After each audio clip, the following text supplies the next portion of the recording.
Hello fellow entrepreneurs, welcome to my channel where I read and summarize books relating to being a better entrepreneur. I've met no one who I thought was wise who didn't read. I believe reading is essential for those who seek to rise above the ordinary. So today, we'll be learning from Malcolm Gladwell's book, The Tipping Point. So without further ado, let's get straight into it. Like epidemics, ideas spread like wildfire. The spread of ideas, products, and behaviors is comparable to the spread of a viral infection. For years, only a few people are affected, or infected, but it quickly becomes an epidemic. Take Hush Puppies' suede shoes, which were merely shelf warmers until the mid-1990s, when they suddenly became a must-have. Hush Puppies sales jumped from 30,000 to 430,000 pairs in just 1 year, and around 2 million pairs were sold the following year. The outbreak had nothing to do with the company. It all started when a couple of hipsters in Manhattan began wearing the shoes, which infected others and started a trend. This video is broken up into 7 parts. Part 1. Social epidemics are similar to viral infections. Part 2. Once the tipping point has been crossed, it becomes an epidemic. Part 3. Epidemics are frequently caused by a small number of key individuals. Part 4. Connect with connectors. Part 5. Make the idea stick. Part 6. External factors have a far greater impact on our behavior than we realize. Part 7. Minor changes can determine whether or not an epidemic spreads. Part 1. Social epidemics are similar to viral infections. Several characteristics of social epidemics are similar to those of viral infections. Subtle external changes, for example, can have a significant impact on the transmissibility of a social infection, just as viral infections spread more easily in the winter when most people's immune systems are weaker. Both will eventually reach a tipping point, which is the point at which a critical mass has been reached and the spread can no longer be stopped. Consider a flu strain. It may spread slowly at first, but as time passes, it infects more and more people until it reaches that magical point where the transmission rate soars dramatically and the epidemic spirals out of control. The growth would be represented graphically by a curve that is slightly inclined at first, then juts up to nearly at a right angle. The tipping point is a pivotal moment in history. The spread of technological innovations exhibits the same pattern of growth. Sharp sold around 80,000 fax machines in the first year after releasing the first affordable fax machine in 1984, and that number continued to rise steadily every year until 1987, when it reached the tipping point and sales skyrocketed. At the time of the tipping point, so many people had fax machines that anyone who didn't had no choice but to get one. In other words, at the tipping point, a fundamental shift occurs, causing the infection to spread rapidly. Part 2. Once the tipping point has been crossed, it becomes an epidemic. Epidemics are frequently caused by a small number of key individuals. The 80-20 rule is a sociological phenomenon that occurs in many groups of people, in which 20% of people influence 80% of the final outcome. In most societies, for example, 20% of employees complete 80% of the work, 20% of criminals commit 80% of the crimes, 20% of drivers cause 80% of all accidents, and 20% of beer drinkers consume 80% of the beer. Virus epidemics, for example, are sparked by a few key individuals, but the ratio is even more extreme.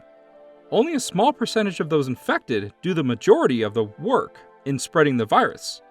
Many of the early AIDS cases in the United States, for example, can be traced back to one flight attendant who, according to his own account, had sex with over 2,500 people in North America, significantly contributing to the virus's spread. Similarly, in the case of social epidemics, it is usually a select few who accelerate the spread. The majority of the time, these are people with unique social connections or unique personality. Part 3. Epidemics are frequently caused by a small number of key individuals. Connectors, or people with a large social network, spread ideas especially quickly. People with many social ties are often the ones who spread ideas. The remarkable part is that these connectors are usually well connected in multiple areas, not just one. Connectors are the nodes and spreaders of ideas in social networks. They are familiar with a wide range of people and enjoy conversing with them. The fact that they have a large number of so-called weak ties at their disposal is their most valuable asset. In other words, they value having a large network of acquaintances from various walks of life, more than having close friendships. When it comes to spreading epidemics, cross-social contacts are especially important. If a virus or idea only spread within a closed circle, it would not become an epidemic. Connectors with networks made up of people from various social groups are therefore critical to the spread of epidemics. Scientists discovered in a 1960s social experiment that everyone on the planet is connected to everyone else through just a few people. However, the connections aren't always evenly distributed. Border crossing between milius is usually accomplished by a small group of particularly well-connected individuals. Anyone looking to spread an idea through word of mouth should concentrate on these connectors, as they are the ones who can start social epidemics. Part 4. Connect with the connectors. Connectors, or people with large social networks, spread ideas especially quickly. Some people are born with the ability to persuade others and have a natural talent for selling ideas. Some people are just born salespeople. They are usually positive thinkers with a lot of energy and enthusiasm, qualities that help them persuade others to try new things. Outstanding salesmen, according to studies, differ from others most noticeably in their nonverbal communication. They can sense the right conversational rhythm and create palpable harmony, establishing a sense of trust and intimacy in a short amount of time.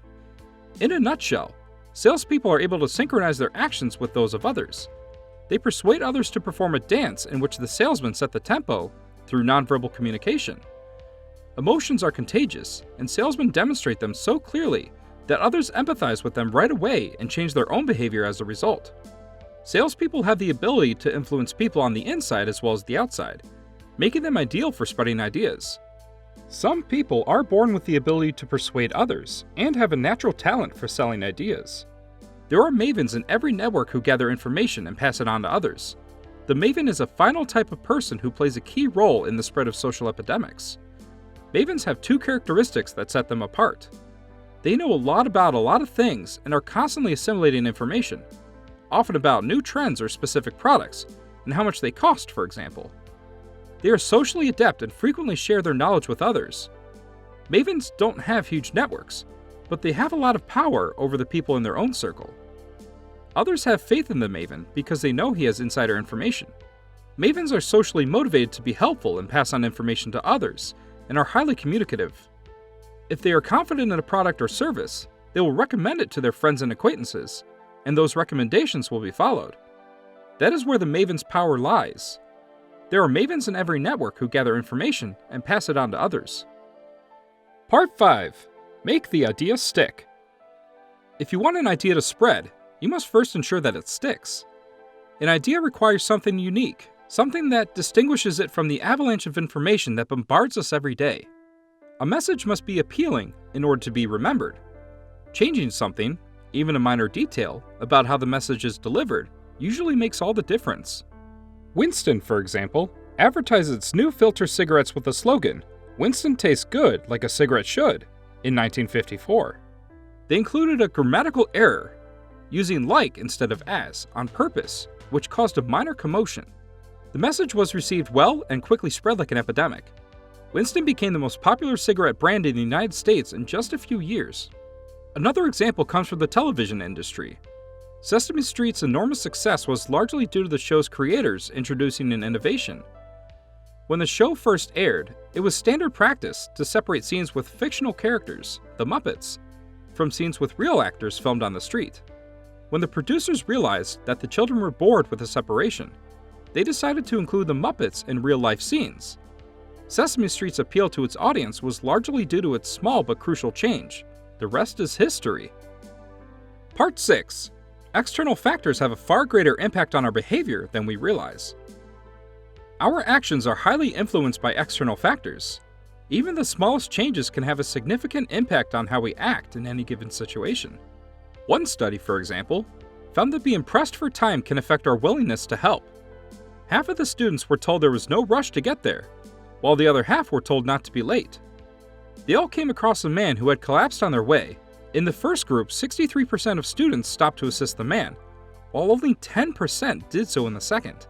In another experiment, the Stanford Prison Experiment, 24 healthy males were chosen to spend 2 weeks in a mock prison, where they were assigned to either play a guard or a prisoner. The experiment quickly became uncontrollable. The guards took advantage of their position and became increasingly cruel and sadistic, causing many of the prisoners to have emotional breakdowns. As a result, only 6 days into the experiment had to be called off completely. Despite the fact that the participants were in a mock prison with artificial roles, the change in their circumstances transformed them into completely different people and had a significant impact on their behavior. Part 7. Minor changes can determine whether or not an epidemic spreads. Epidemics are frequently traced back to small changes and are largely dependent on external circumstances.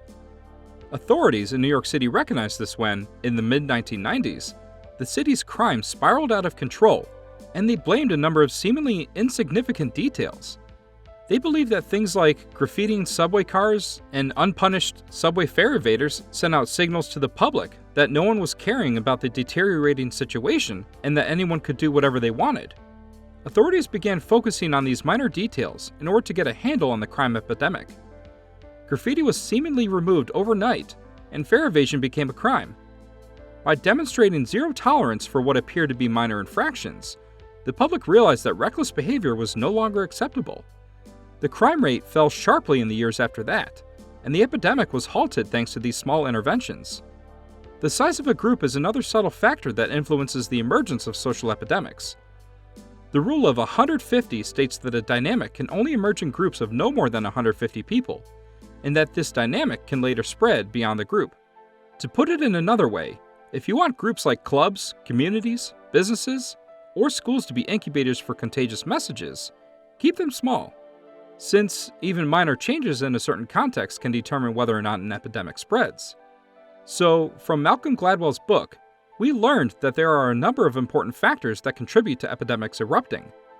They are easily identifiable and can be used to intentionally spread ideas, products, or behaviors. This wraps up the summary from the book, The Tipping Point, by Malcolm Gladwell. Thank you for sticking it out through to the very end of this video. Nothing helps out my channel more than y'all watching the entire video. These videos take a long time to make and is a labor of love. If you would like to contribute by buying me a cup of coffee, I'll leave the link below along with the link to this book. And as always, if you like this video, please like and subscribe and watch these videos that might pique your interest. I'll see you on the next one. Until then, keep reading.